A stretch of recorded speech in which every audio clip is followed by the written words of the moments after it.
The morning sun filtered through the worn curtains of the small apartment in Lexington, Kentucky, casting gentle shadows across the modest living room. Emily Grace Winters sat on the edge of her bed, her fingers tracing the raised dots of her Braille book with practiced precision. At 12 years old, she had long since mastered the art of navigating a world she couldn't see, but that didn't make it any less challenging. "Emily, sweetheart, are you ready?" "Beatus," Jennifer Winters called from the kitchen, her voice carrying a mixture of excitement and nervous energy that had been building for weeks. Emily closed her book carefully, placing it on the nightstand with the same methodical care she applied to everything in her life. Her world was one of order and memory, where every object had its place and every sound told a story. "Almost, Mom. Just finishing up." She stood, her hand instinctively finding the edge of her dresser, and made her way to the small mirror she couldn't see but knew was there.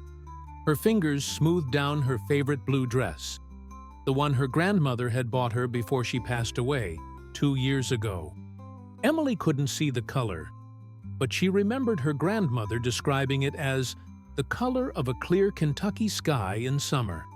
Jennifer appeared in the doorway, wiping her hands on a dish towel. At 38, she carried the weight of a single mother who had been fighting battles on multiple fronts for years. Her brown hair, streaked with premature gray, was pulled back into a practical ponytail. Dark circles under her eyes spoke of sleepless nights spent worrying about bills, medical appointments, and how to give her daughter the best life possible despite their circumstances. "You look beautiful," Jennifer said softly, crossing the room to adjust the collar of Emily's dress. Her hands trembled slightly, a side effect of the stress and the chronic fatigue that had become her constant companion. Emily smiled, reaching up to touch her mother's face, reading the emotions there through her fingertips. "You're nervous. Is it that obvious?"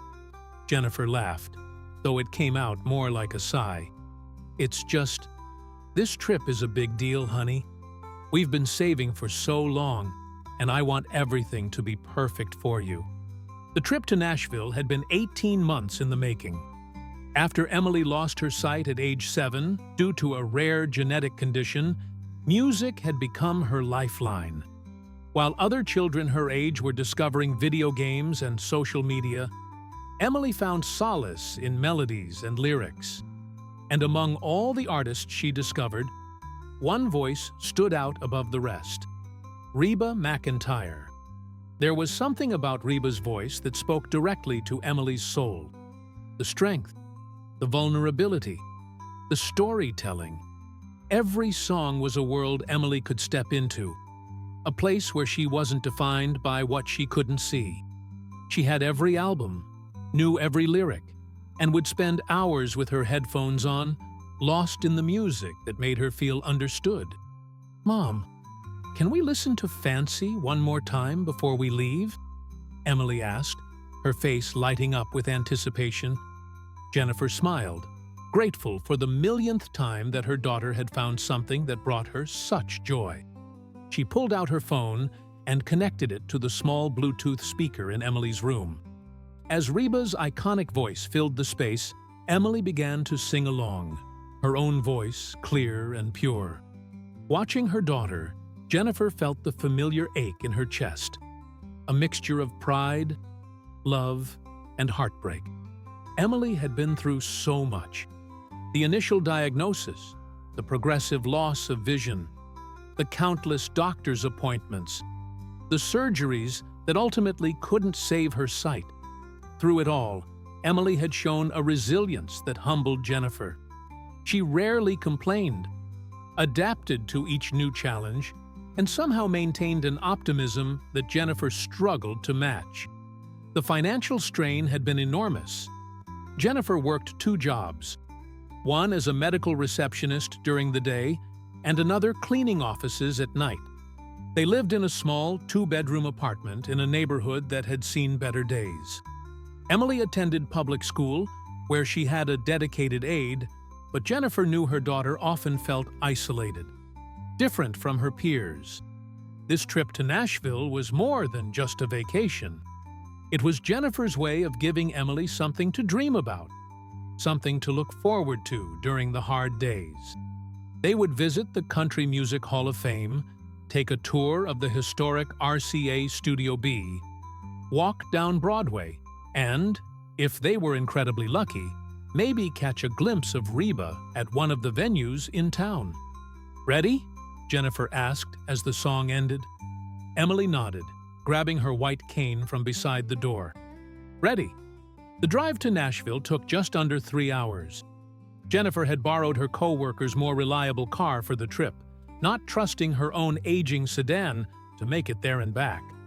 As they traveled south on I-65, Jennifer described everything they passed.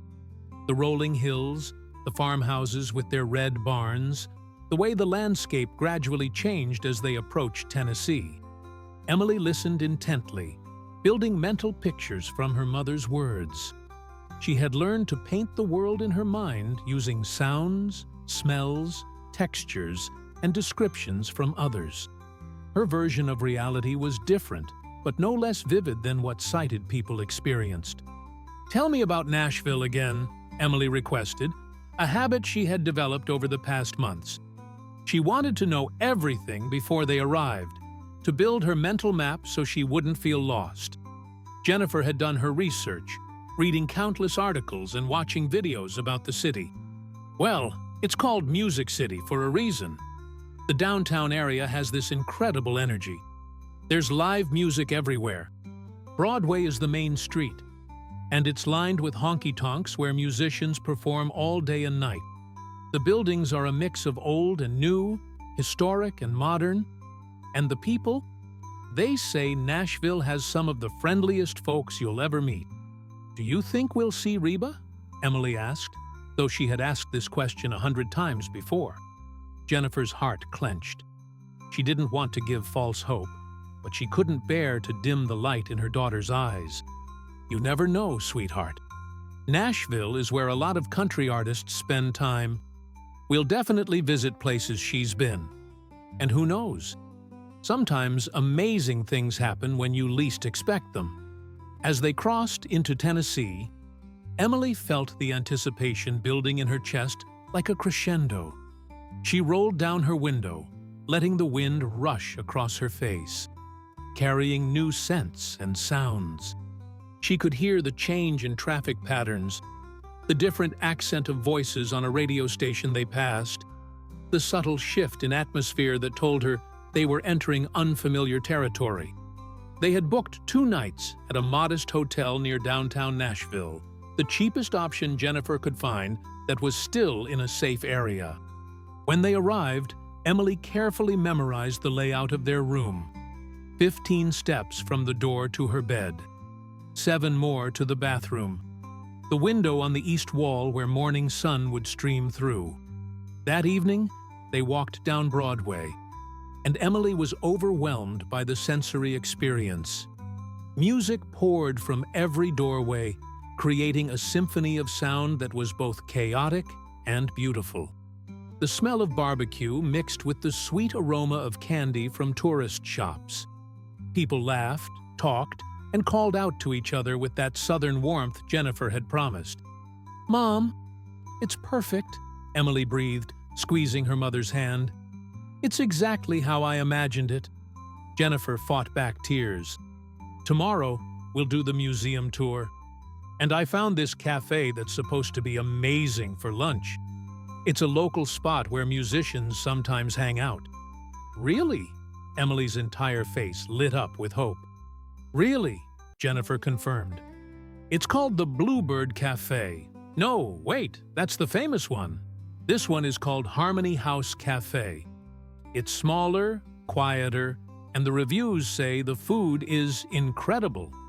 That night, as Emily lay in the unfamiliar hotel bed, she could hardly sleep. The sounds of Nashville filtered through the window. Distant music, car horns, voices calling goodnight to each other. She listened to Reba's music on her headphones. imagining what it would be like to meet the woman whose voice had been her companion through the darkest times. Jennifer lay awake, too, in the bed next to her daughters, staring at the ceiling. She calculated and recalculated their budget in her head, worried about the money they were spending, wondered if she should have saved it for something more practical. But then she heard Emily humming along to her music, and she knew this was worth every penny. The next morning dawned bright and clear. Jennifer woke early, as she always did, and sat by the window watching the city come to life. Nashville was already bustling by 7 a.m., delivery trucks making rounds, early risers jogging down the street, restaurants opening their doors to serve breakfast to tourists and locals alike. "Good morning, my beautiful girl," Jennifer said softly when Emily stirred. Emily stretched, disoriented for a moment, before remembering where she was. A smile spread across her face. "We're in Nashville. We are indeed. And today, we're going to have the best day ever." They started with breakfast at a small diner near their hotel, where a waitress with a thick Southern accent made Emily laugh with her stories about growing up in Tennessee. Then they took a taxi to the Country Music Hall of Fame and Museum, where Emily ran her hands over the instruments on display in the tactile exhibits, marveling at the smooth wood of guitars and the cool metal of microphones that had recorded legendary voices. Jennifer described every photograph, every costume, every piece of memorabilia. When they reached the section dedicated to female country artists, Emily's hands trembled as she touched a replica of one of Reba McEntire's iconic dresses. "She wore this," Emily whispered, awe in her voice. "Well, this is a replica, but yes, Reba wore a dress just like this one," the museum guide explained kindly. "She's a true icon of country music." "She's my hero," Emily said simply. The guide, a woman in her 50s named Patricia, knelt down to Emily's level. "Then you have excellent taste. Reba is one of the strongest, most talented women in this industry. Did you know she's not just a singer but also an actress and a businesswoman?" Emily nodded enthusiastically. "I know everything about her. I've read her biography in Braille. She's from Oklahoma, she started singing on her family's ranch, and she's won more awards than almost anyone. But what I love most is that she sings about real things, about being strong, about overcoming hard times, about not giving up." Patricia smiled, touched by the girl's passion. "You remind me why I love this job. It's young people like you who keep country music alive." As they left the museum, Jennifer checked her watch. It was just past noon, and she had made a reservation at Harmony House Cafe for 12:30. Ready for lunch? The walk to the cafe took 15 minutes, and Jennifer described every building they passed, every street performer, every burst of music from open doors. Nashville was alive with creativity, and Emily absorbed every moment of it. Harmony House Cafe was tucked away on a quieter street, away from the main tourist drag of Broadway. It was a charming place with exposed brick walls, vintage photographs of Nashville's music history, and a cozy atmosphere that made it popular with locals. The lunch crowd was just beginning to arrive when Jennifer and Emily walked through the door. "Table for two?" asked the hostess, a young woman with kind eyes. "Yes, please. We have a reservation under Winters." They were led to a table near the window. Emily carefully felt the edges of the table, locating her water glass, silverware, and napkin with practiced efficiency. Jennifer had long ago learned to let her daughter navigate these moments independently, understanding that Emily needed to maintain her sense of capability and autonomy. "The special today is Nashville hot chicken with collard greens and cornbread," their server announced. "And we have some incredible homemade pies for dessert." As they looked over the menu, Jennifer reading it aloud for Emily, the cafe continued to fill with patrons. Neither of them noticed the woman who entered quietly through a side entrance. wearing sunglasses and a casual jacket, clearly trying to maintain a low profile. She took a seat at a small table in the corner, pulling out a book and seeming content to enjoy a quiet lunch alone. Jennifer ordered the hot chicken for both of them, and while they waited for their food, Emily asked her mother to describe the cafe in detail. "It's beautiful, honey. The walls are brick. That warm, reddish-brown color. There are old black and white photographs everywhere, showing Nashville from decades ago. The ceiling has exposed wooden beams, and there are plants hanging in macrame holders. The tables are mismatched. Ours is dark wood, very solid. And the lighting is soft, coming from vintage-style fixtures. It feels like stepping back in time." "I love it," Emily said. "It feels authentic." "That's exactly the word," Jennifer agreed. "It feels real." Their food arrived, and Emily carefully explored her plate with her fork, identifying each item before taking a bite. The chicken was perfectly crispy and spicy, the collard greens savory and rich, and the cornbread sweet and crumbly. They ate slowly, savoring both the food and the moment. "Mom, I need to use the restroom," Emily said after finishing her meal. Jennifer started to stand, but Emily touched her hand. "I can do it. Just point me in the right direction." Jennifer hesitated. This was something they had been working on. Emily's growing independence, her need to prove to herself and others that she could handle situations on her own. "Okay, sweetheart. It's straight back, past about 6 tables, on your left. There's a hallway, and the restroom is the first door on the right." "Got it," Emily said confidently, standing with her cane. Jennifer watched nervously as her daughter made her way carefully through the cafe, her cane tapping gently to detect obstacles. Emily moved with remarkable grace, years of practice evident in every step. She counted the tables as she passed them, her free hand occasionally touching a chair back to orient herself. But as she reached what she thought was the hallway, Emily became momentarily disoriented. The cafe had gotten busier, and the background noise, conversations, clinking dishes, background music, made it harder to rely on her usual audio cues. She paused, uncertain, her confidence wavering. Jennifer half rose from her seat, ready to rush over, but she forced herself to wait, knowing Emily needed to learn to handle these moments. Emily took a breath, trying to reorient herself.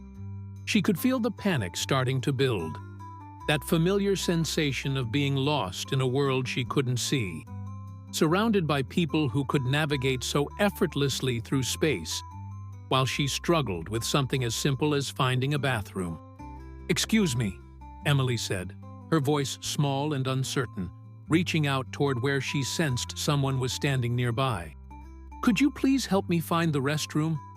I'm having trouble locating it." This would be the moment that changed everything. Reba McEntire had been looking forward to this quiet lunch all week. Between recording sessions, promotional appearances, and the constant demands of being a public figure, moments of peace were precious and rare. She had discovered Harmony House Cafe 6 months ago during a particularly hectic week, and it had become her refuge, a place where she could slip in unnoticed, enjoy a good meal, and just breathe. Today had been especially challenging. A morning interview had run long, followed by a contentious meeting with her business manager about tour schedules. She was tired, her voice was slightly strained from recording, and all she wanted was an hour to herself with a good book and some of the cafe's famous chicken and dumplings. She had just taken her first bite when she heard the small, uncertain voice beside her. "Excuse me, could you please help me find the restroom? I'm having trouble locating it." Reba looked up to see a young girl standing near her table, her white cane held in one hand, the other reaching out tentatively into the space around her. The girl's face showed a mixture of determination and vulnerability that immediately struck something deep in Reba's heart. Setting down her fork, Reba stood immediately.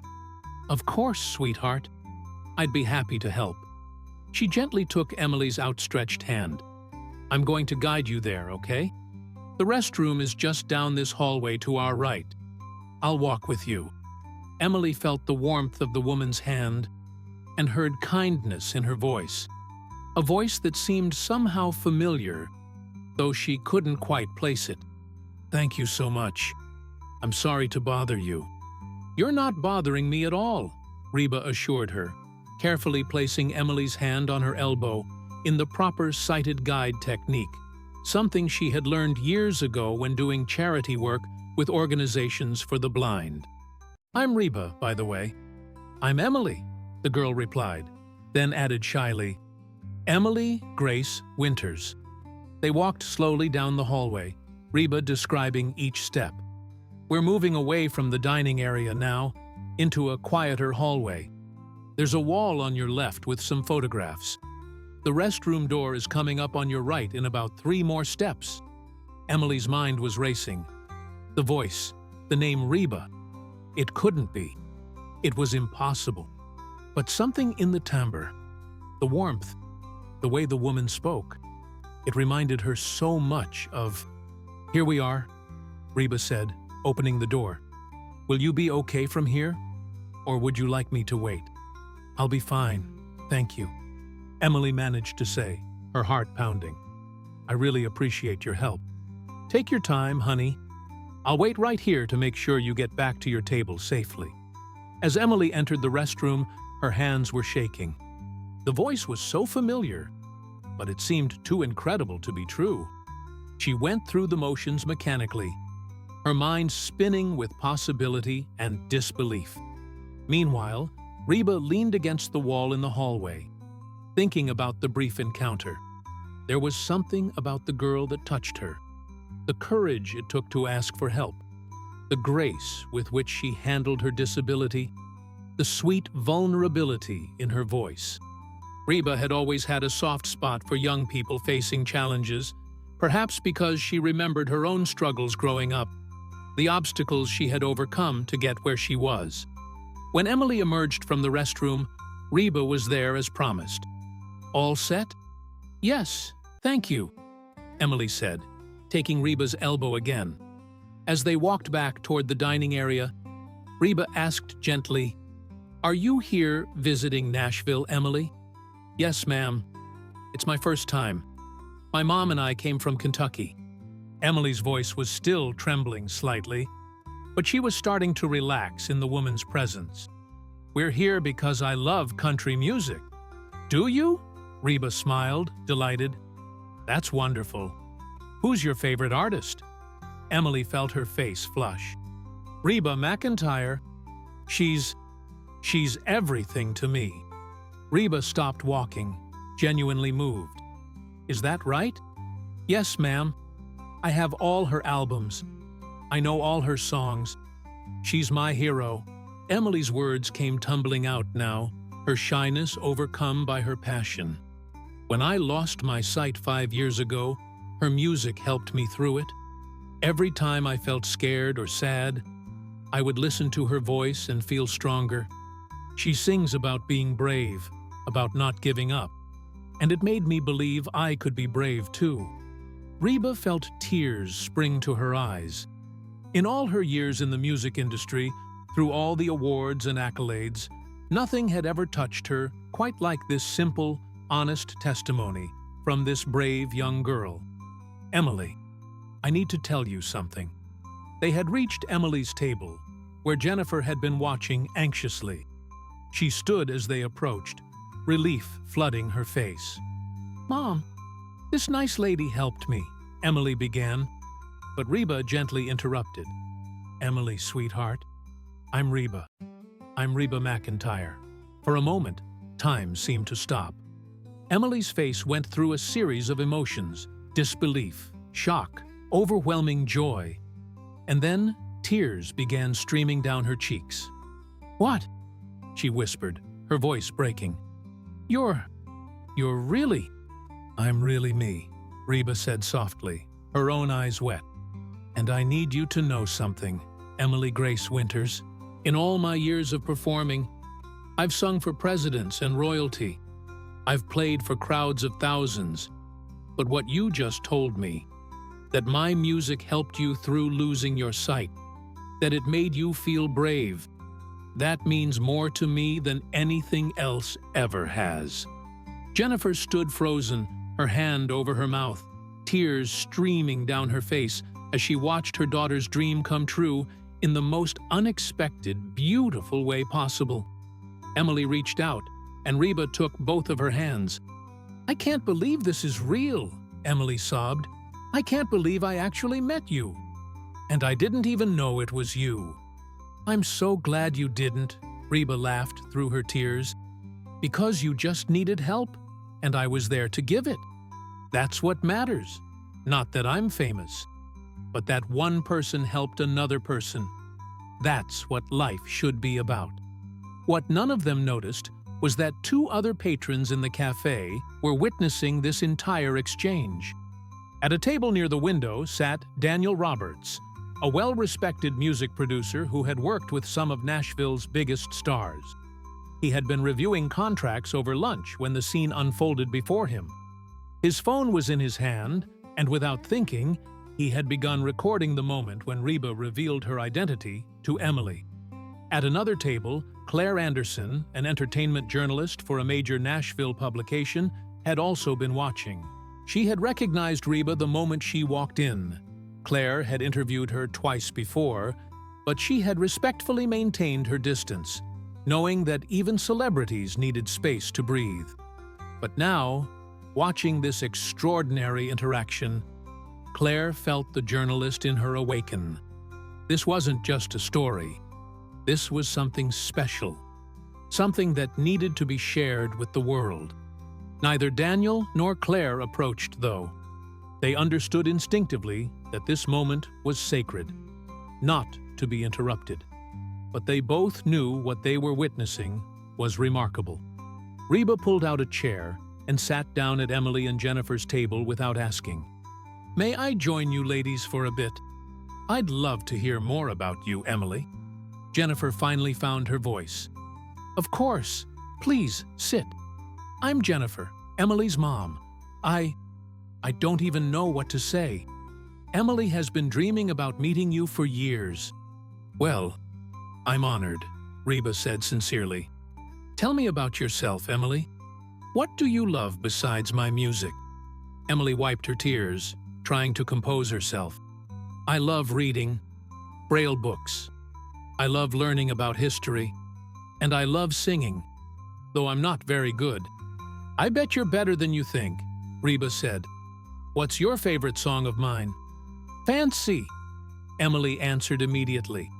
"I love how it tells a story about a girl who doesn't let her circumstances define her. She takes control of her life and becomes something more than what people expected.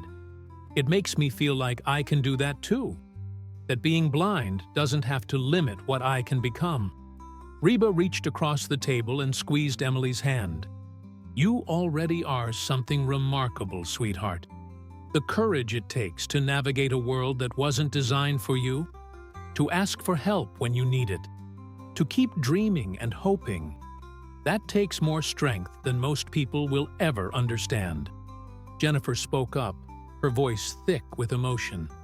"You don't know what this means to us. We saved for almost 2 years for this trip. I work 2 jobs, and Emily, she's been through so much. This was supposed to be just a chance to see Nashville, to walk where you've walked, to feel connected to the music she loves. I never dreamed she'd actually meet you." Reba's heart broke and soared at the same time. "Jennifer, you're raising an incredible daughter. I can see the love between you two, the sacrifices you've made. That's the real story here. Not that Emily met me, but that you've given her such strength and love." They talked for nearly an hour. Reba asked Emily about her life in Kentucky, about school, about her dreams for the future. Emily told Reba about wanting to be a teacher for blind children, about how she wanted to help others the way music had helped her. I want to show kids that being different doesn't mean being less, Emily explained. That we can do amazing things if we don't give up. You're going to change lives, Emily, Reba said with conviction. I can feel it. You have a light in you that's going to touch so many people. The cafe staff had begun to realize who was at the table, whispers circulating among servers and the kitchen staff, but they all maintained a respectful distance, not wanting to intrude on something that was clearly important. Finally, Reba glanced at her watch and sighed. I wish I could stay longer, but I have a recording session I need to get to. She paused, then made a decision. But before I go, Emily, would you sing something for me? Anything you want. Emily's face paled. Here? Now? Right here, right now. Just a few verses of any song. I want to hear your voice. Emily's hands trembled, but she took a deep breath.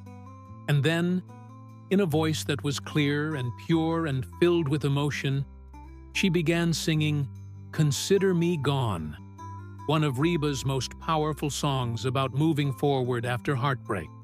The cafe fell silent. Every conversation stopped. Even the staff in the kitchen came to the doorway to listen. Emily's voice wasn't technically perfect. She was 12, after all, and untrained, but it had something that couldn't be taught. Authenticity, emotion, and soul. When she finished, there wasn't a dry eye in the room. Reba was openly crying, as was Jennifer. Even Daniel Roberts at his window table had tears streaming down his face, his phone still recording. Emily Grace Winters, Reba said, her voice choked with emotion. You have a gift. Not just your voice, though that's beautiful, but your heart, your spirit. That's the real gift. Don't ever lose that. She pulled out a business card and pressed it into Jennifer's hand. This is my personal manager's direct number. I'm going to call her tonight and tell her about Emily. I want to stay in touch with your family. And Emily, I want you to know that anytime you're in Nashville, you call that number and someone will make sure you can come to one of my shows, meet me backstage, whatever you want. You're not just a fan anymore. You're part of my extended family now. Jennifer sobbed openly. I don't know how to thank you.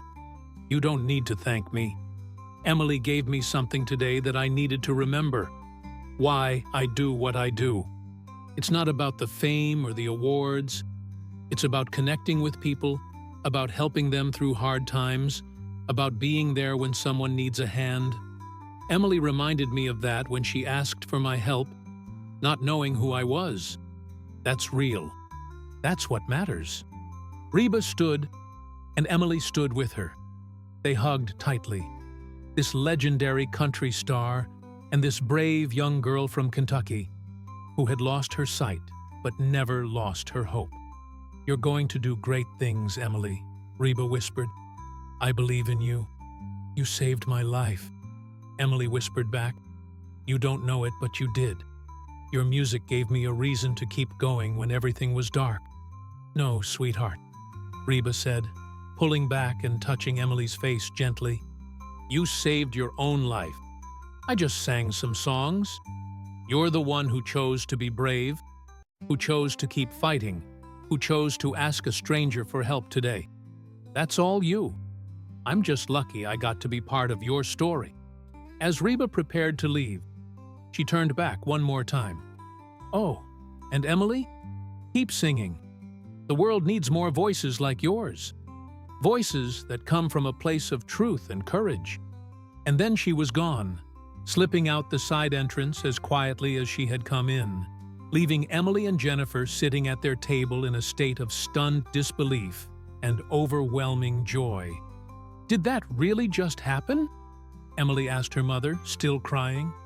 It really did, baby, Jennifer said, pulling her daughter into her arms. It really, really did.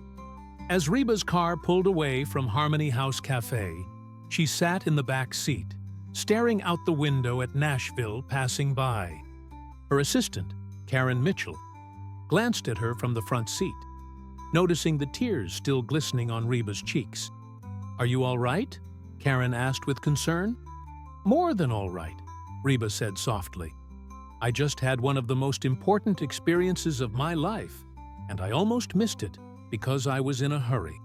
She recounted the story to Karen, describing Emily's courage, her passion for music, and the profound simplicity of their encounter.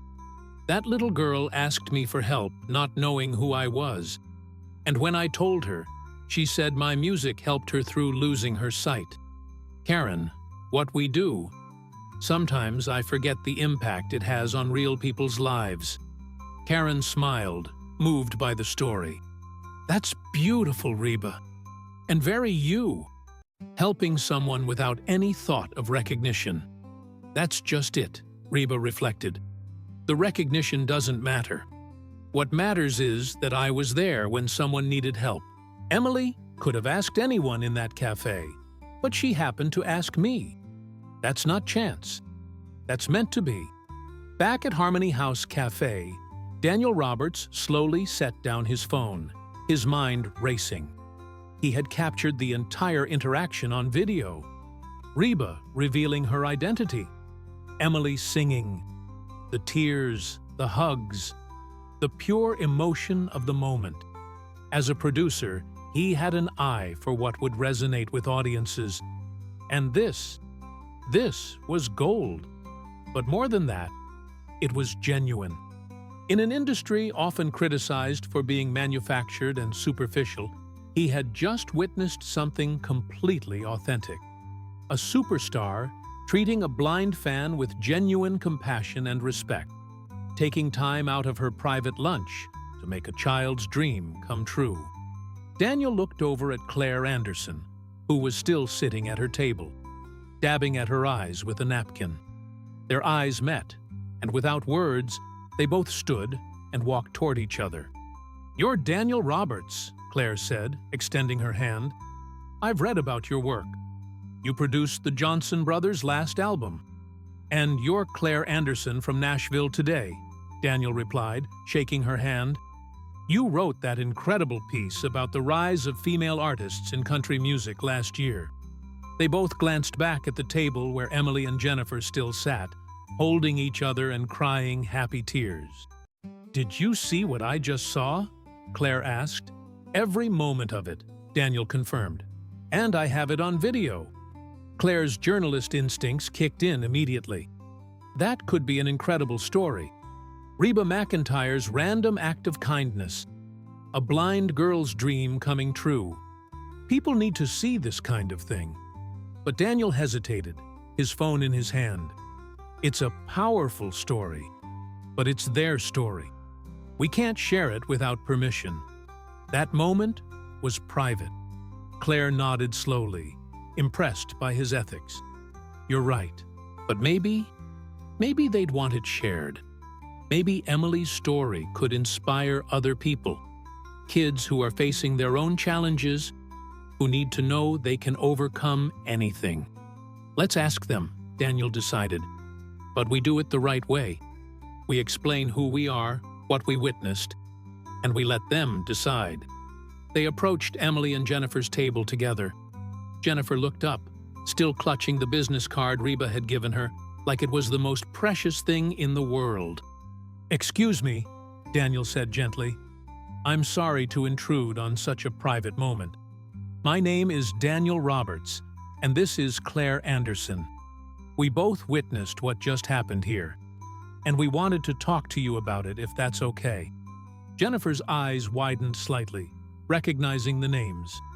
Even in her working-class world, far from the Nashville music industry, she had heard of Daniel Roberts.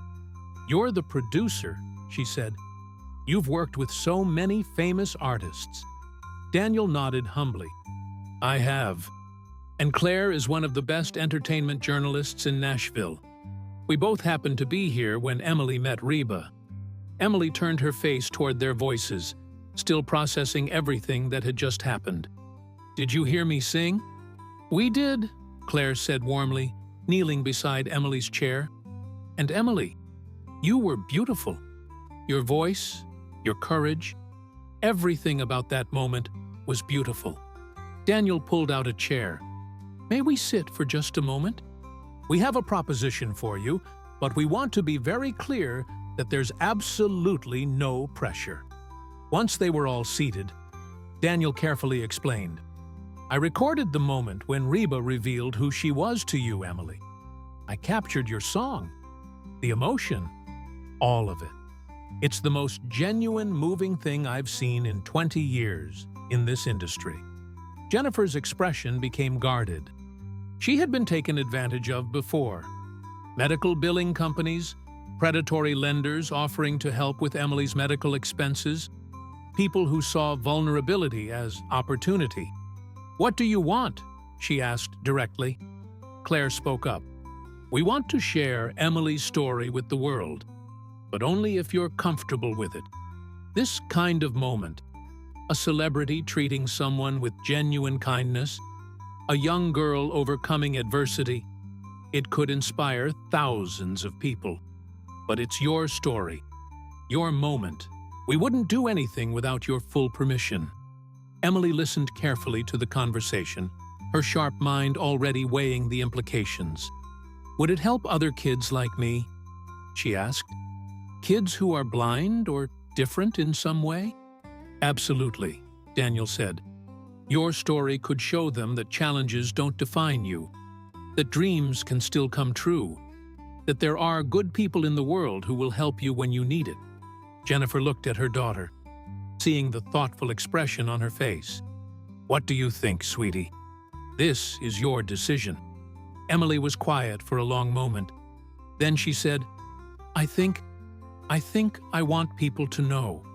Not because I met someone famous, but because I want them to know that you should never give up, and that it's okay to ask for help. I was scared to ask that lady, Reba, for help, but I did it anyway. And look what happened. Maybe if kids see that, they won't be so scared to ask for help when they need it. Claire felt tears spring to her eyes again. "You're a remarkable young woman, Emily. We would do this completely respectfully," Daniel assured them. "I would give you the video to review before anything goes public.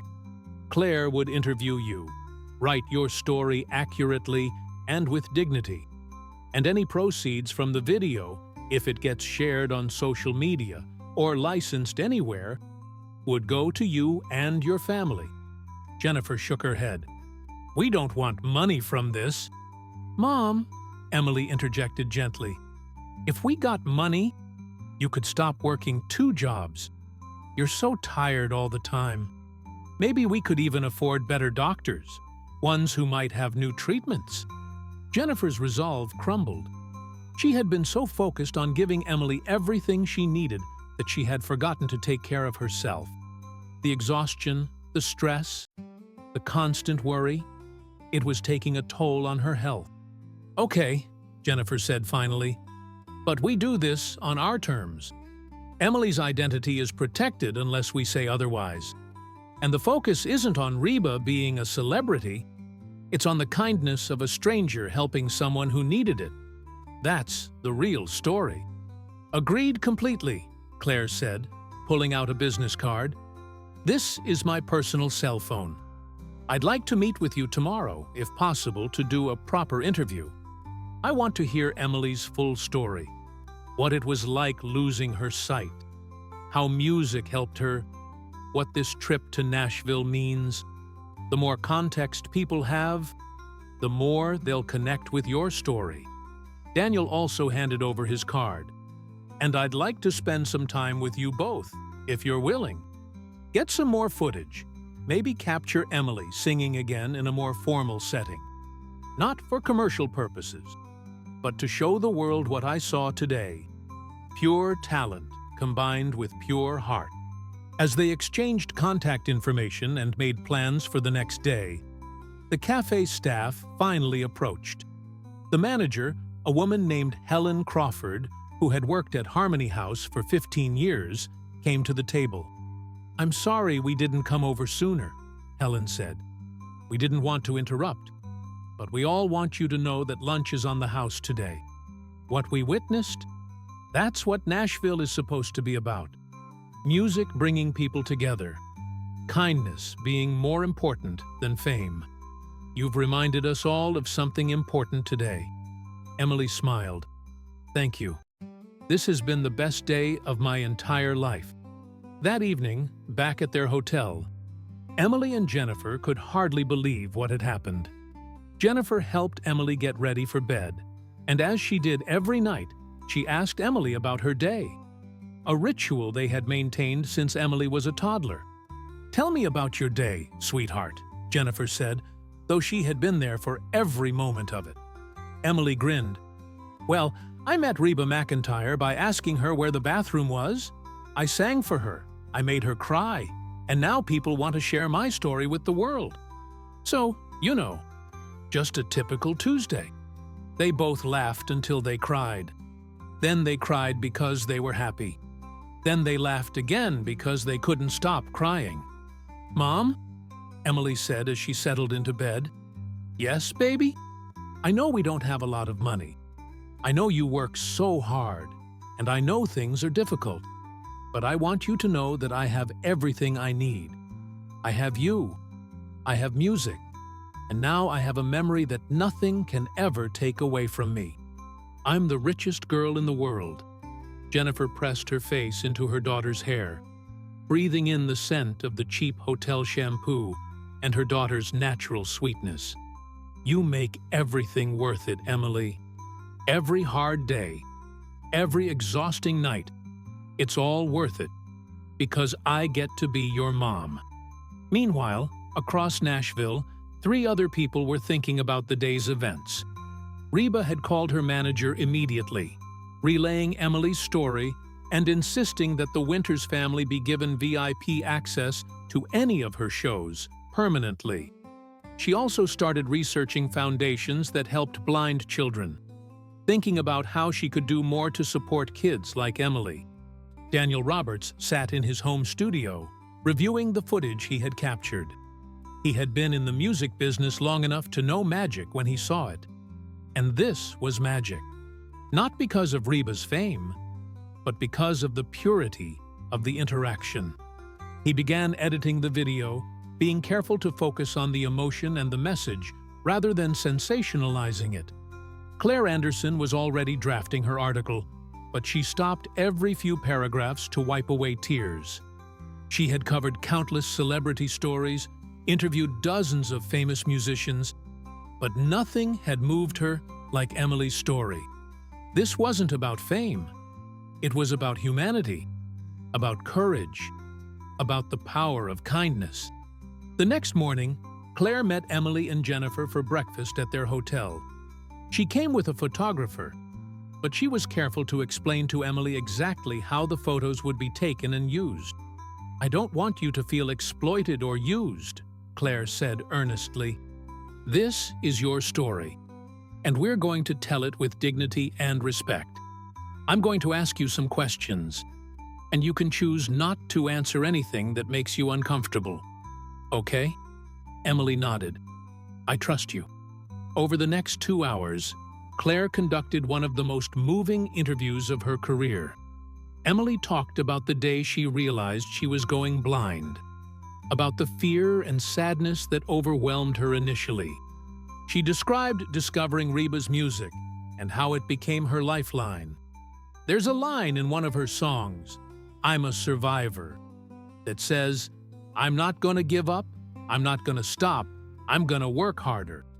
I used to repeat that to myself every morning when I woke up. Some days, I didn't want to get out of bed. I didn't want to face school, or doctor's appointments, or the pitying looks I couldn't see but could feel. But then, I'd hear Reba's voice in my head, and I'd think, if she can survive everything she's been through, I can survive this. Jennifer added her perspective, talking about the financial strain, the emotional toll, and the constant fear that she wasn't doing enough for her daughter. There were nights I would cry myself to sleep, wondering if I was failing Emily, Jennifer admitted. I couldn't afford the best treatments, the best schools, the best anything. But Emily never complained. She never made me feel like I wasn't enough. She just kept going, kept smiling, kept finding reasons to hope. The photographer, a sensitive artist named Marcus Wellington, no relation to the forbidden names, captured beautiful images of Emily and Jennifer together, their bond evident in every frame. He photographed Emily's hands as she read Braille, her face as she talked about music, her smile when she described meeting Reba. Later that day, Daniel Roberts took them to a small private recording studio. He wanted to capture Emily singing in a professional setting, not for commercial release, but to document her voice properly. "No pressure," Daniel assured her. "We're just going to record a few songs, whatever you want to sing. Think of it as a gift, a professional recording of your voice that you can keep forever." Emily chose 3 songs: Fancy, Consider Me Gone, and The Greatest Man I Never Knew. The last one making Jennifer sob because Emily dedicated it to the father she had never met, who had left when her blindness was diagnosed. As Emily sang, Daniel watched from the control booth, amazed. Her voice was untrained but powerful, filled with an emotional depth that most adult singers spent careers trying to achieve. She sang from a place of truth, every word meaning something to her. "She's special," his sound engineer whispered. "That can't be taught." "No," Daniel agreed. "That comes from lived experience, from pain turned into art. That little girl has been through more than most people face in a lifetime, and instead of becoming bitter, she became beautiful." When the recording session ended, Daniel burned copies of the songs to CD and gave them to Emily and Jennifer. "These are yours," he said. "Your voice, your story, preserved forever." That night, Claire's article went live on the Nashville Today website. She had titled it simply, "The Girl Who Asked for Help," and Reba McEntire created a touching moment without knowing who was watching. The article was perfect. Claire had woven together Emily's story with the encounter at the cafe, including quotes from Emily, Jennifer, and even Reba, who had granted Claire a brief phone interview to share her perspective. "Emily reminded me why I do what I do," Reba was quoted as saying. "She didn't see a celebrity when she asked for help. She saw another human being. And in helping her find a bathroom, I found something I had been missing. A reminder that kindness matters more than fame, that being present matters more than being important." Within hours, the article had been shared thousands of times. Daniel's video, which he posted with the article's publication, went viral almost immediately. People across the country, across the world, watched this touching encounter and felt something shift inside them. Comments poured in. "This is what humanity should look like. I'm crying at my desk and I don't even care who sees. My daughter is blind, and seeing Emily's courage gives me hope for her future. Reba has always been classy, but this takes it to another level. That little girl's voice gave me chills. She's going to be something special." But with the positive attention came challenges that Emily and Jennifer hadn't anticipated. Their hotel room phone began ringing constantly. The hotel lobby filled with reporters wanting interviews.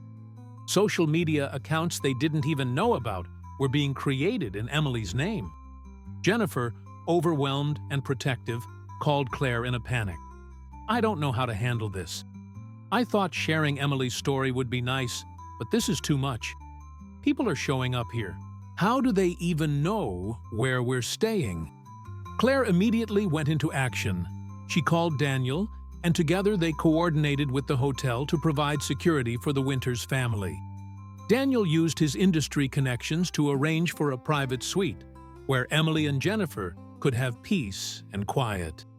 "This is the part nobody tells you about viral moments," Daniel explained apologetically. "People's interest is genuine, but it can be overwhelming. We'll help you navigate this, I promise." Reba, when she heard about the situation, immediately called Jennifer. "I'm so sorry," she said. "I should have warned you that once a story gets out, it takes on a life of its own. But I want you to know that I'm here for you. I've asked my security team to coordinate with the hotel, and I've instructed my publicist to release a statement asking people to respect your family's privacy." Jennifer was grateful, but also conflicted. "I just wanted Emily to have a beautiful memory. I didn't think about all of this." "The memory is still beautiful," Reba assured her. "And this will calm down. The internet moves fast. In a week, something else will be the story everyone is talking about. But what you and Emily have, what we shared in that cafe, that's permanent. That's real. Don't let the noise take that away from you." That night, as Emily lay in bed in their upgraded suite, she could hear her mother on the phone in the next room, dealing with yet another media request. She felt guilty that her story was causing so much stress for her mother. "Mom?" she called out softly. Jennifer ended her call immediately and came to Emily's bedside. "What is it, honey?" "I'm sorry this got so big. I didn't mean to cause problems." Jennifer took her daughter's hand. "Emily Grace Winters, you listen to me. You have nothing to be sorry for. You shared your story because you wanted to help other kids. What's happening now? The craziness, the attention, it's temporary. But the message you're sending to kids who feel different, who feel scared, who feel alone, that's forever. You're making a difference, baby. Don't ever apologize for that." Emily squeezed her mother's hand. "I love you, Mom. I love you too, sweetheart. More than you'll ever know." 3 days after Claire's article went viral, Emily and Jennifer were supposed to return to Kentucky. But Nashville had other plans for them. The attention hadn't died down as Reba predicted. If anything, it had intensified. Major news networks wanted to interview Emily. Talk shows extended invitations. And perhaps most surprisingly, several organizations reached out with offers of support. The Foundation for Blind Children, a national nonprofit, contacted Jennifer with an offer to cover Emily's ongoing medical expenses and provide resources for her education. A publishing company wanted to work with Emily to turn her story into a book for young readers. And a music education program offered Emily a full scholarship for voice lessons with some of Nashville's top coaches. Jennifer sat in their hotel suite, surrounded by business cards, contracts, and opportunities she never imagined possible. It was overwhelming, exciting, and terrifying all at once. "We need help," she admitted to Claire Anderson, who had become something of an advisor and friend over the past few days. "I don't know how to evaluate all of this. I'm a medical receptionist from Kentucky. I don't understand contracts and media rights and all these things people keep talking about." Claire had been expecting this. "I have someone I'd like you to meet. His name is James Patterson." "No, not the author," she added with a smile. "He's an entertainment lawyer who specializes in protecting artists and their families. He's represented several musicians who came from humble backgrounds and made it big. He'll make sure nobody takes advantage of you." James Patterson turned out to be a blessing. In his early 50s, with kind eyes and a straightforward manner, he reviewed every offer that had come Emily's way and explained each one in terms Jennifer could understand. "The book deal is solid," he said, sitting across from Jennifer and Emily in the hotel suite. "The publisher is reputable, and they're offering a fair advance plus royalties. The music scholarship is legitimate. No strings attached. And the Foundation for Blind Children is one of the best organizations in the country. I've worked with them before." "What about the TV interviews?" Jennifer asked. "Everyone wants Emily to appear on their show." James leaned back, considering. "That's where we need to be careful. Some of these requests are genuine. They want to share Emily's inspiring story. Others are just looking for ratings, and they might exploit the emotional aspects without caring about Emily's well-being. I suggest being very selective. Maybe one major interview with a reputable program. And then you take a step back. Emily had been listening quietly. "I want to do interviews," she said suddenly. "Not for me, but because I think it could help. If even one kid who's struggling sees my story and decides to keep fighting, isn't that worth it?" James smiled. "You have a good heart, Emily, but we also need to protect you. How about this? We accept one interview with a major network. I'm thinking CBS Sunday Morning. They're respectful, thoughtful, and they do excellent human interest stories. We decline the others for now, with the option to revisit in the future. Does that sound reasonable?" Jennifer looked at her daughter, whose face showed determination and resilience. "That sounds perfect." Over the next week, their lives transformed in ways they never imagined. The CBS Sunday Morning interview was scheduled, and Emily prepared by practicing with Claire, who helped her understand what kinds of questions might be asked and how to stay calm on camera. Daniel Roberts remained involved as well, seeing himself as a protective figure for this family that had captured his heart. He introduced Jennifer to his financial advisor, ensuring that any money coming from the viral video and subsequent opportunities would be properly managed and invested for Emily's future. "I've seen too many people come into unexpected money and lose it all because they didn't have proper guidance," Daniel explained. "Emily's story has value, and I want to make sure that value benefits your family for years to come, not just for a few months." Reba also stayed in touch, calling Emily every few days to check on her. During one conversation, she made an offer that left both Emily and Jennifer speechless. "I'm performing at the Grand Ole Opry next Friday," Reba said. "I'd like Emily to be my special guest. Not just in the audience, I want her to come on stage with me. We'll sing Fancy together. What do you say?" Emily couldn't speak for a moment, overwhelmed by the offer. You want me to sing with you? On the Grand Ole Opry stage? I can't think of anyone I'd rather share that stage with," Reba said warmly. "You have a beautiful voice and a beautiful story. The Opry is where legends are made, and I think you're going to be a legend, Emily Grace Winters." Jennifer watched her daughter's face light up with joy and immediately felt a pang of worry. "Reba, that's incredibly generous. But Emily has no professional training. She's never performed in front of a large audience. What if she gets scared or makes a mistake? Then she'll be like every other performer who's ever graced that stage," Reba replied matter-of-factly. "Every single one of us has been terrified and made mistakes. That's part of being human. But Emily has something more important than perfect technique. She has authenticity, and that's what the Opry crowd will respond to." Daniel, who was present for this conversation, added his support. "I can work with Emily this week. We'll practice, get her comfortable with a microphone, run through the song until she feels confident. She can do this." And so, with a mixture of excitement and terror, Emily agreed. The week leading up to the Grand Ole Opry performance was a whirlwind. Daniel worked with Emily daily, helping her develop her stage presence and vocal technique without losing the raw emotion that made her voice special.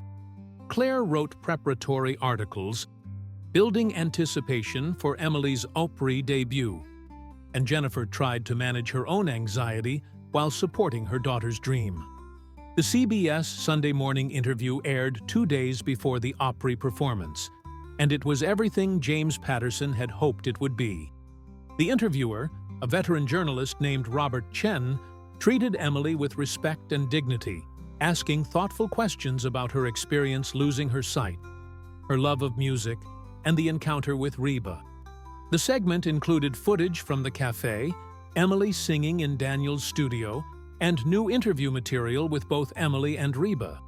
But what made it truly special was how it contextualized Emily's story within the broader themes of resilience, kindness, and the power of human connection. "What do you want people to take away from your story?" Robert asked Emily during the interview. Emily thought for a moment before answering. "I want people to know that asking for help isn't weakness. It's courage. I was scared to ask that lady in the cafe for help because I didn't want to be a burden. But she helped me with kindness and respect. And if I hadn't asked, I never would have met Reba, and we wouldn't be having this conversation. So I guess I want people to know that vulnerability can lead to beautiful things, and that there are still good people in the world who will help you if you just ask." The segment ended with a preview of Emily's upcoming Opry performance, and the response was immediate. Tickets to that particular Opry show, which had been available earlier in the week, sold out within hours. Social media exploded with support for Emily, with hashtags like Emily at the Opry and Courage to Ask trending nationally. On the day of the performance, Emily woke up with a mixture of excitement and absolute terror coursing through her veins. Jennifer helped her get dressed in a beautiful dress that Reba's stylist had sent over. A deep blue with subtle sparkles that, as Reba described it, shines like starlight. "How do I look?" Emily asked nervously. Jennifer's voice was thick with emotion. "You look like a star, baby. You look perfect." They arrived at the Grand Ole Opry House in the late afternoon for sound check. The moment Emily walked into the historic venue, she was overwhelmed by the atmosphere. The building itself seemed to hum with the energy of decades of legendary performances. "Welcome to the Opry, Emily," said the stage manager, a woman named Lisa Turner who had been with the venue for 20 years. "We're honored to have you here. Now, let me tell you about this stage you're about to walk on. Legends have stood where you're standing. Johnny Cash, Patsy Cline, Dolly Parton, Loretta Lynn, and yes, Reba McEntire many times. You're joining a legacy tonight." Emily's hands trembled as Lisa guided her across the stage, describing the layout, the position of the microphone, where the audience would be sitting. Daniel was there too, talking her through technical aspects, while Reba stood by, offering quiet encouragement. "Remember," Reba said, "the audience is on your side. They want you to succeed. They're here because they believe in you. Just sing from your heart, the way you did in that cafe. That's all you need to do." The sound check went well. Emily's voice filled the iconic venue, and even the technical crew, people who heard performances every single day, stopped what they were doing to listen. As the audience began to fill the Opry House that evening, word spread about who would be performing. People who had seen the viral video, read Claire's article, or watched the CBS interview were scattered throughout the crowd, along with regular Opry attendees who were curious about this young blind girl who had captured Reba McEntire's heart. Backstage, Emily waited in the dressing room with her mother, trying to control her breathing. She could hear the muffled sounds of the crowd, the excitement building in the venue. "I'm so scared, Mom," Emily admitted. "What if I forget the words? What if my voice cracks? What if I embarrass Reba?" Jennifer knelt in front of her daughter, taking both of her hands. "Emily Grace, you listen to me. You have already done something incredibly brave by saying yes to this. Whether you sing perfectly or imperfectly doesn't matter. What matters is that you showed up. You didn't let fear stop you from chasing a dream. That's courage, baby. That's real courage." There was a knock on the door, and Reba entered, already dressed in her performance outfit, a stunning red gown that commanded attention. "How's my duet partner doing?" she asked cheerfully. "Terrified," Emily admitted, with a weak laugh. Reba sat down beside her. "Good, I'm terrified too. And I've done this hundreds of times. You know why? Because it matters. Every time I step on that stage, I'm representing something bigger than myself. I'm representing country music, my fans, my legacy. And tonight, you're representing something important too. You're showing every kid who feels different or scared that they can do extraordinary things. What if I mess up? Then we'll fix it and keep going. Reba said simply. Emily, perfection is boring. What people will remember isn't whether you hit every note perfectly. They'll remember the courage of a 12-year-old blind girl who stood on the Grand Ole Opry stage and sang her heart out. That's the story. That's what matters. The time came faster than Emily expected. She heard her cue, felt her mother squeeze her hand one last time, and then Reba was guiding her toward the stage. The roar of the crowd hit her like a physical wave as they walked out. Emily had never experienced anything like it. Thousands of people applauding, cheering, welcoming her. For a moment, she froze, overwhelmed by the magnitude of where she was and what she was about to do. But then, she felt Reba's hand on her shoulder, steady and reassuring, and she remembered why she was there. This wasn't about being perfect. This was about showing people that courage means doing things even when you're afraid. Good evening, Opry. Reba's voice rang out across the venue. I want to tell you about someone very special who's joining me tonight. A few weeks ago, I was having lunch at a cafe here in Nashville. A young girl approached me and asked for help finding the restroom. She didn't know who I was. She just needed help. And in that simple moment of one person helping another, something beautiful happened. Reba recounted the story, and the audience listened, rapt. When she described Emily's passion for country music and her courage in dealing with blindness, there wasn't a dry eye in the house. Emily reminded me what this is all about, Reba continued. It's not about fame or fortune. It's about connection. It's about using our voices to lift each other up, to help each other through the hard times, to create moments of beauty in a world that can sometimes be dark. So tonight, I have the honor of sharing this historic stage with Emily Grace Winters. We're going to sing Fancy together, and I promise you, you're about to hear something special. The music began, and Reba started the first verse, her legendary voice filling every corner of the venue. Then it was Emily's turn. Her voice shook slightly on the first few words, but as she continued, something remarkable happened. She forgot about the crowd, forgot about her fear, and simply sang.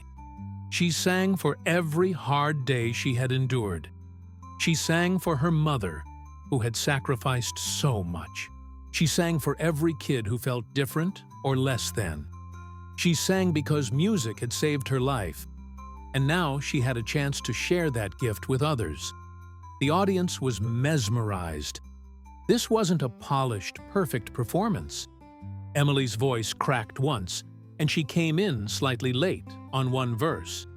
But none of that mattered, because what she delivered was pure emotion, pure heart, pure truth. When they reached the final chorus, Reba and Emily's voices blended together in harmony. The legend and the newcomer, the mentor and the student. Two souls connected by music and mutual respect. As the last note faded, there was a moment of complete silence. Then, the audience erupted.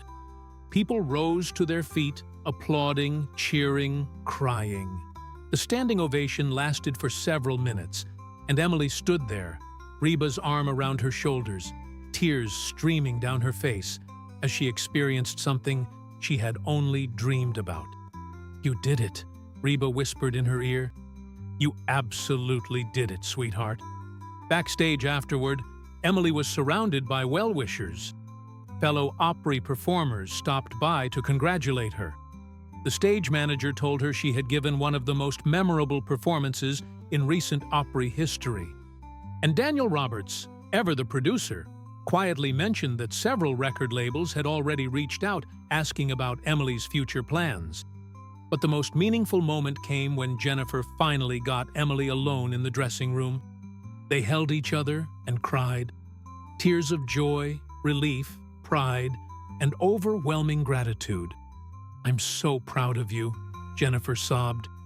"You were magnificent, baby. Absolutely magnificent." "I couldn't have done it without you, Mom," Emily replied. "Everything I am, every ounce of courage I have, it comes from watching you. You're the strongest person I know." That night, as they returned to their hotel, Emily was exhausted but exhilarated. The performance had been shared live on social media, and her phone, which Claire had set up with accessibility features, was buzzing constantly with messages of congratulations and support. But Emily silenced it all. Right now, she just wanted to be with her mother, to process what had happened, to absorb the magnitude of the journey she had been on. "Mom?" she said, as Jennifer helped her change into pajamas. "Yes, honey. Thank you for bringing me to Nashville. Thank you for saving up all that money, for taking time off work, for believing that this trip mattered. If we hadn't come here, none of this would have happened." Jennifer smiled through fresh tears. "You know what I realized today, Emily? I brought you to Nashville hoping to give you a nice memory. But you gave Nashville something even more valuable. You reminded all of us what really matters. Not fame, not perfection, but courage, kindness, and the power of never giving up." 3 months had passed since that transformative week in Nashville, and life for Emily and Jennifer Winters had changed in ways both wonderful and challenging. They were back in Lexington, Kentucky, but their small apartment now felt different. Not because anything physical had changed, but because they had changed. The foundation that had offered to help with Emily's medical expenses had been true to their word. Emily was now seeing one of the country's top specialists in genetic eye conditions, and while restoration of her sight remained unlikely, there were new treatments that could improve her overall health and prevent further complications. Jennifer had been able to quit her night job cleaning offices. The money from the viral video, which had been viewed over 50 million times worldwide, along with the advance from the book deal, had given them financial breathing room they hadn't known since before Emily's diagnosis. For the first time in years, Jennifer wasn't constantly stressed about money. She could actually sleep at night. Emily had started voice lessons via video call with a Nashville vocal coach, a gift from Reba, who continued to check in regularly. The scholarship to the music education program was waiting for when Emily turned 16, an opportunity that seemed both incredibly exciting and impossibly far away. But perhaps the most significant change was in how Emily saw herself. Before Nashville, she had thought of her blindness as her defining characteristic, the thing that made her different, limited, less than. Now she understood that her blindness was simply one part of her story, not the entirety of it.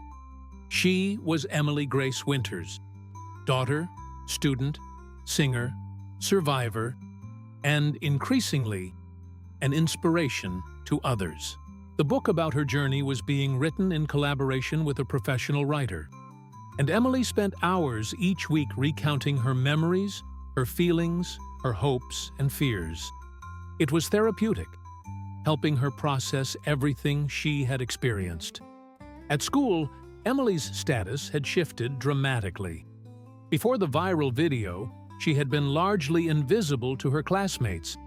The blind girl who sat in the corner with her aide, someone to be pitied or ignored.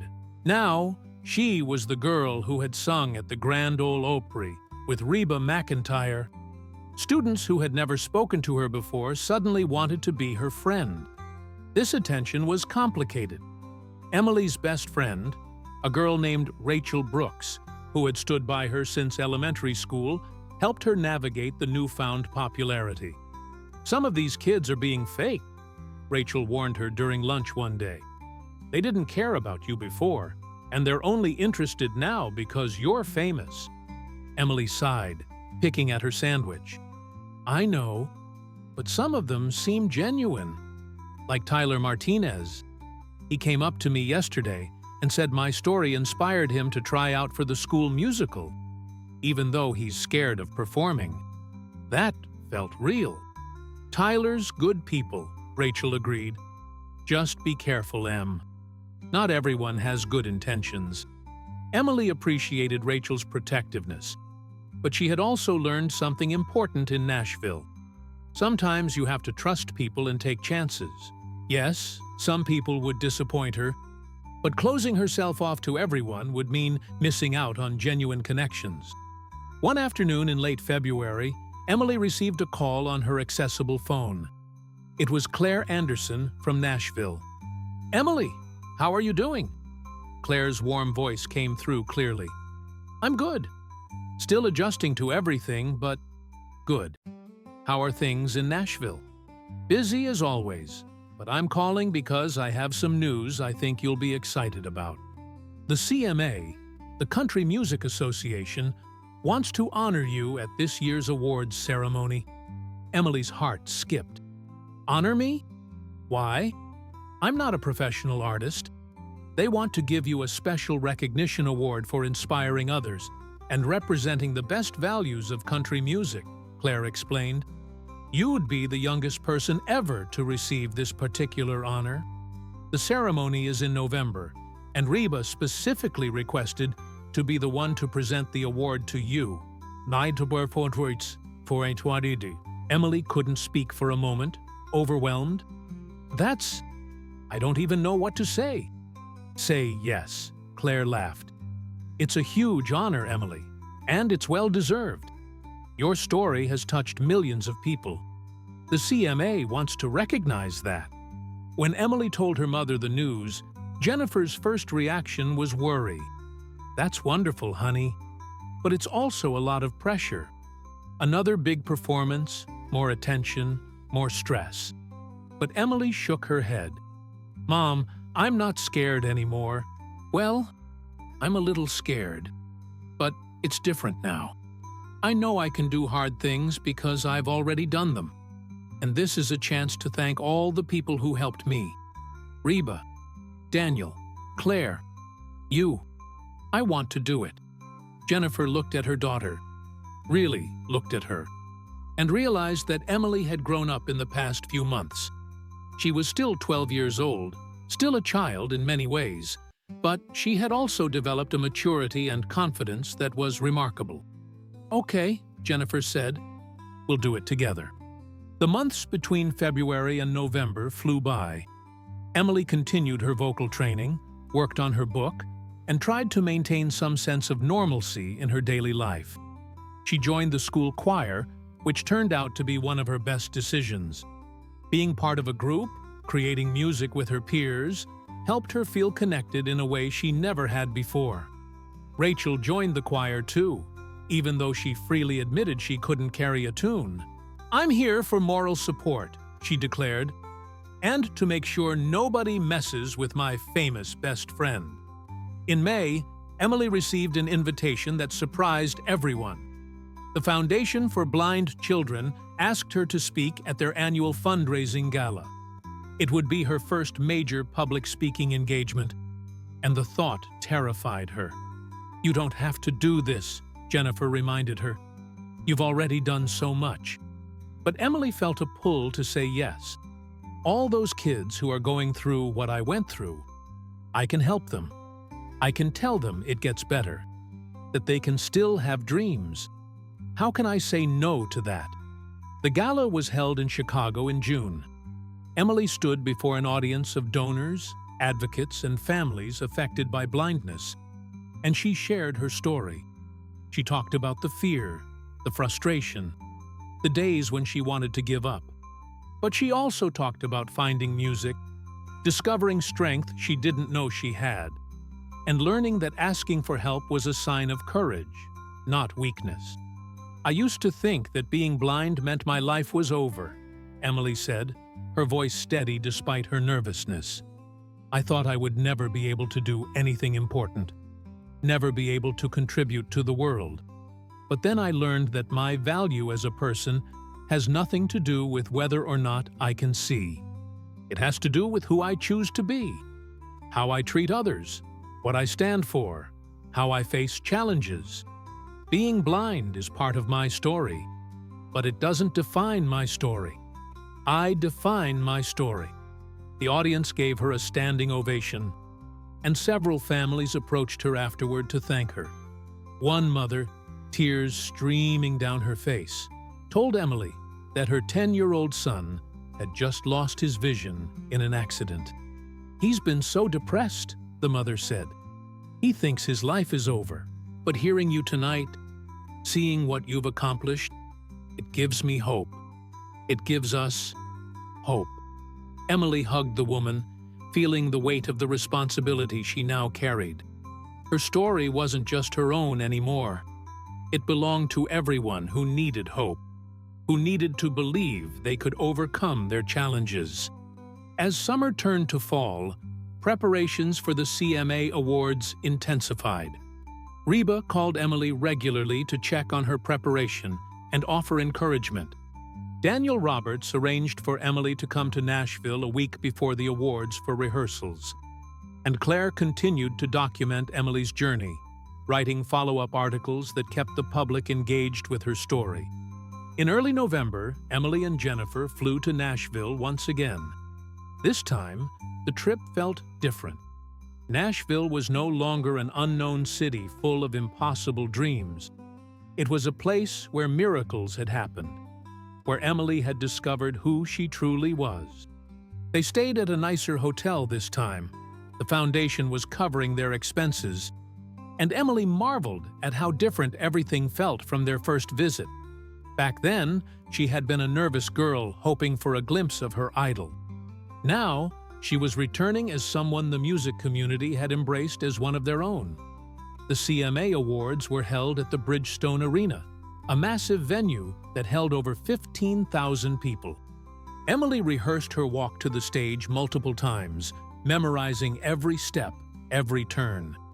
She would be using her cane, and the producers wanted to make sure everything went smoothly. "The audience needs to see your independence," Daniel explained during a rehearsal.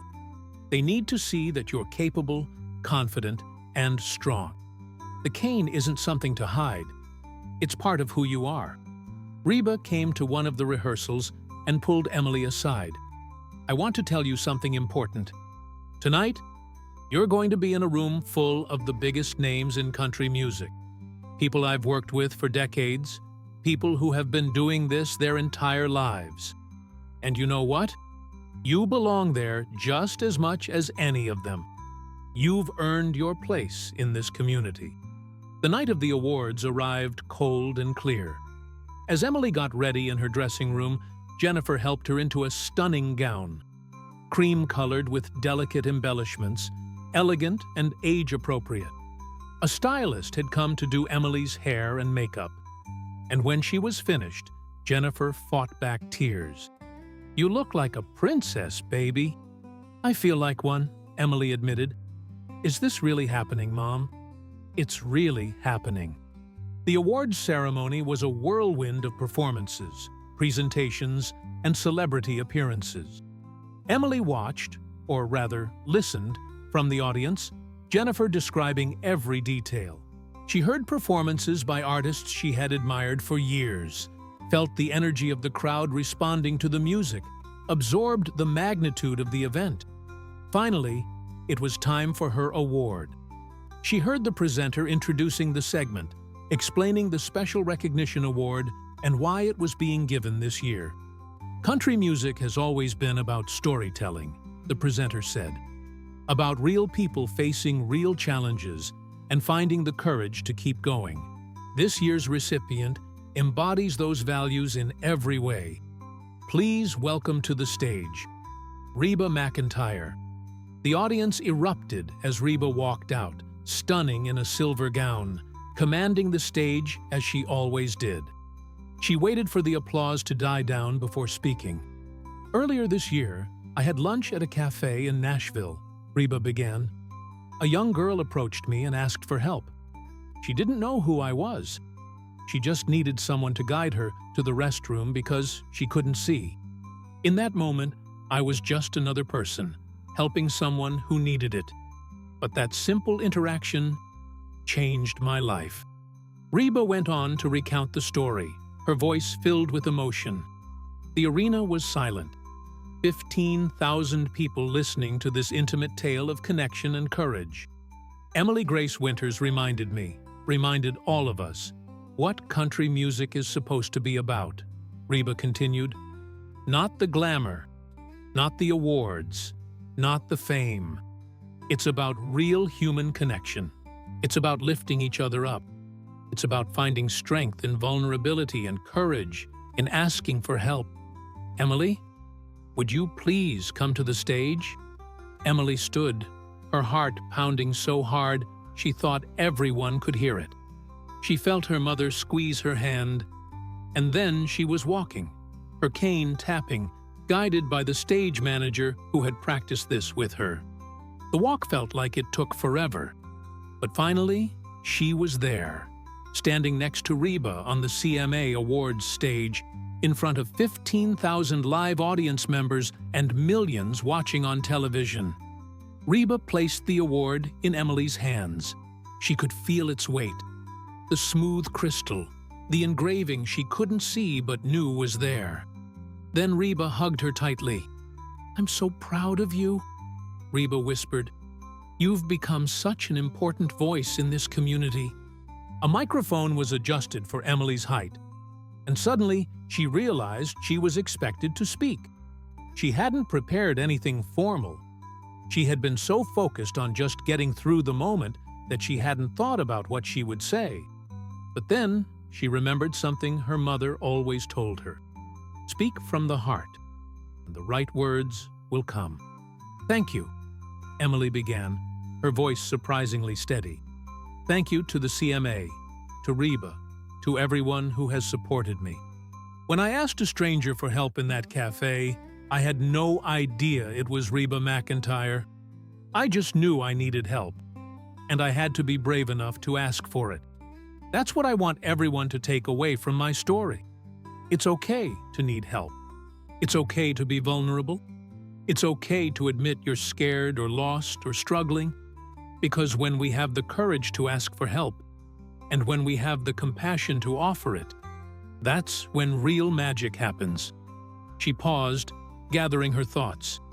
"I lost my sight when I was 7 years old, and I thought my life was over. But music saved me. Reba's music saved me. Country music saved me. It gave me hope when I had none. It gave me strength when I felt weak. It gave me a community when I felt alone. So this award isn't really for me. It's for everyone who has ever felt different or scared or less than. This is to remind you that you matter, that your story matters, and that you can do extraordinary things if you just keep going." The audience rose to their feet, applauding thunderously. Emily stood there holding her award, Reba's arm around her shoulders, and felt the full weight of the journey she had been on. After the ceremony, backstage was chaos. Celebrities approached Emily to congratulate her. Names she recognized from songs she had loved for years. They treated her not as a curiosity or a charity case, but as a fellow member of the country music family. One interaction particularly moved her. An older artist, a legend whose songs Emily's grandmother had loved, approached her with tears in his eyes. "Young lady," he said in a gravelly voice, "I've been in this industry for 45 years. I've seen a lot of things, performed with a lot of people. But your speech tonight reminded me why I fell in love with country music in the first place. Thank you for that gift." Later that night, back at the hotel, Emily and Jennifer sat together in comfortable silence. The award sat on the table between them, catching the light from the city outside their window. "How are you feeling, sweetheart?" Jennifer asked. Emily thought for a long moment. Grateful, overwhelmed, happy, and also peaceful. Like I've come full circle somehow. "What do you mean?" "When we came to Nashville that first time, I just wanted to feel close to Reba's music. to feel connected to something bigger than my small life in Kentucky. I thought if I could just breathe the same air as she did, it would be enough. But what I got was so much more than that. I got to meet her, sing with her, become friends with her. I got to share my story and help other people. I got to stand on stages I never dreamed I'd stand on. But more than any of that, I learned that I'm enough, that I was always enough, even before any of this happened. Jennifer pulled her daughter close. "You were always enough, baby. You were always more than enough." "I know that now," Emily said softly. "And I think that's the real gift Nashville gave me. Not the opportunities or the recognition, but the understanding that my value doesn't come from what I can or can't do. It comes from who I am." The next morning, before flying back to Kentucky, Emily asked if they could visit Harmony House Cafe one more time. Jennifer arranged it, and they walked into the cafe that had started everything. Helen Crawford, the manager, recognized them immediately and rushed over. "Emily, Jennifer, welcome back. We're so honored to have you here again." The cafe had changed since their last visit. There was now a photograph on the wall, a picture from that first day, showing Reba guiding Emily through the cafe. Beneath it was a small plaque, "Where kindness and music meet. November 2024. We wanted to commemorate that moment," Helen explained. "So many people have come here because of your story, wanting to experience the place where it all began. You've put Harmony House on the map." Emily touched the frame of the photograph, running her fingers over its edges. "This cafe will always be special to me. It's where I learned that asking for help can lead to miracles." They sat at the same table where they had sat before, or as close as they could tell. The cafe was busier now, full of tourists and locals, all enjoying good food and the warm atmosphere. Emily ordered the hot chicken again, and as she ate, she listened to the sounds around her: conversations, laughter, the clink of dishes, background music. "Mom?" Emily said suddenly. "Yes, honey? I want to start a foundation. Something to help kids who are blind or have other disabilities pursue their dreams in music. We could use the money from the book and the video to start it. We could call it, I don't know, something about hope and music." Jennifer smiled.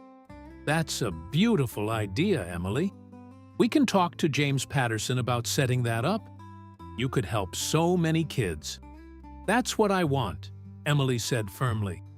"I want to take everything that happened to me, the good and the bad, and use it to make things better for other people. That feels like the right thing to do."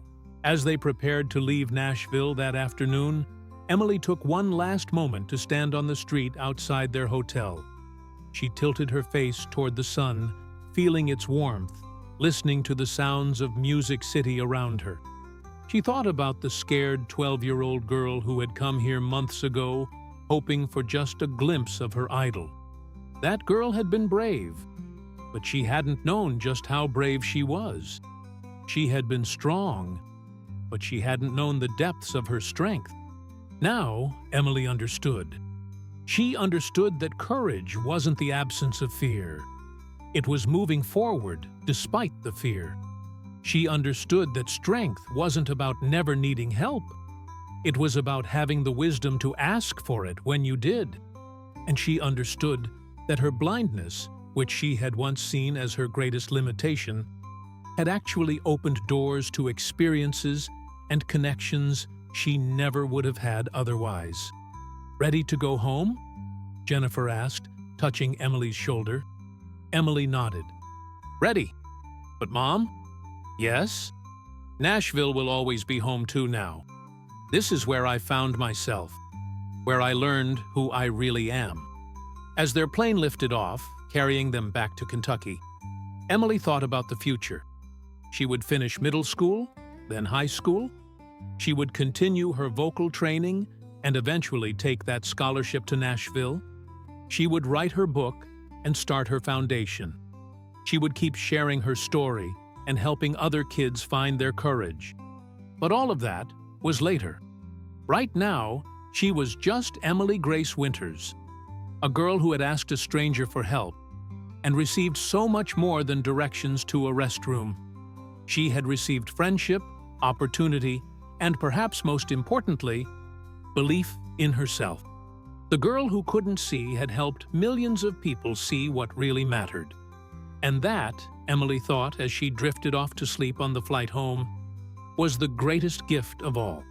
2 years later, the Emily Grace Winters Foundation for Young Musicians with Disabilities held its first annual benefit concert at the Grand Ole Opry. Emily, now 14, and with 2 years of professional vocal training behind her, performed alongside Reba McEntire, Daniel Roberts, who had become the foundation's music director, and a roster of young artists the foundation supported. The foundation had already helped over 50 young people pursue music education and performance opportunities. They provided adaptive equipment, covered lesson costs, and created a community where kids with disabilities could support each other. Claire Anderson covered the concert for Nashville Today, her article reflecting on how far Emily had come and how much she had accomplished.